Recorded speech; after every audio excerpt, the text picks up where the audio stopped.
নমস্কার, সবাই কেমন আছো? আশা করছি সবাই খুব ভালো আছো। নতুন একটা ব্লগে সবাইকে স্বাগত জানাচ্ছি।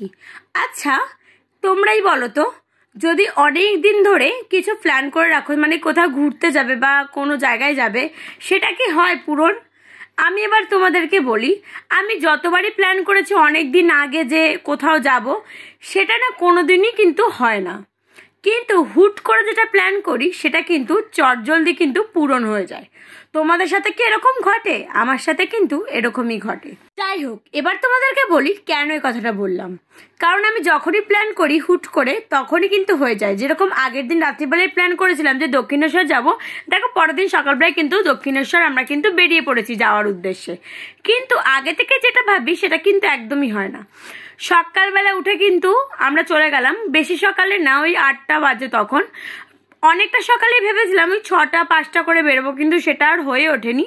তারপরে দেখো আমরা কিন্তু প্রথমে টোটো করে গেলাম, তারপরে অটোতে উঠলাম, তারপরে কিন্তু আমরা পৌঁছে গেলাম হচ্ছে দক্ষিণেশ্বর। কি বলবো তোমাদের, রবিবার ছিল যেদিনকে গিয়েছিলাম আমরা, এত ভিড়, মানে প্রচণ্ড ভিড় ছিল। সকালবেলা যে এতটা ভিড় হবে সেটা ভাবতে পারিনি, এত ভিড় হয়েছিল। এরপর কিন্তু তোমাদের চারিপাশটা একটুখানি ঘুরিয়ে দেখালাম। এর আগে অনেকবার দেখিয়েছি, আজকেও ভাবলাম যে একটুখানি দেখিয়ে দিই। তো যাই হোক, তারপরে কিন্তু আমরা গেলাম হচ্ছে ফোন আর ব্যাগ রাখতে আর মায়ের ডালা কিনতে। তো এই যে দেখতেই পাচ্ছ এই জায়গাটা, এখান থেকেই যেতে হয়। পুজো দেওয়া হয়ে গেছিল, আবার ওগুলো নিয়ে আসলাম, নিয়ে এসে কিন্তু আমরা বেরিয়ে যাচ্ছিলাম। তো এত ভিড় ছিল, আজ কিন্তু ঘুরিয়ে পুরো মাকে দর্শন করতে হয়েছিল, এতটা ভিড় ছিল।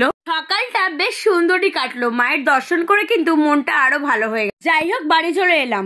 আশেপাশে কিন্তু একটু অগোছালোই লাগছে তোমাদের, তার কারণ আমি সকালে বেরিয়েছিলাম যেহেতু গোছাতে পারিনি। ভিডিওটা কেমন লাগলো অবশ্যই জানিও। ভালো থেকো সবাই।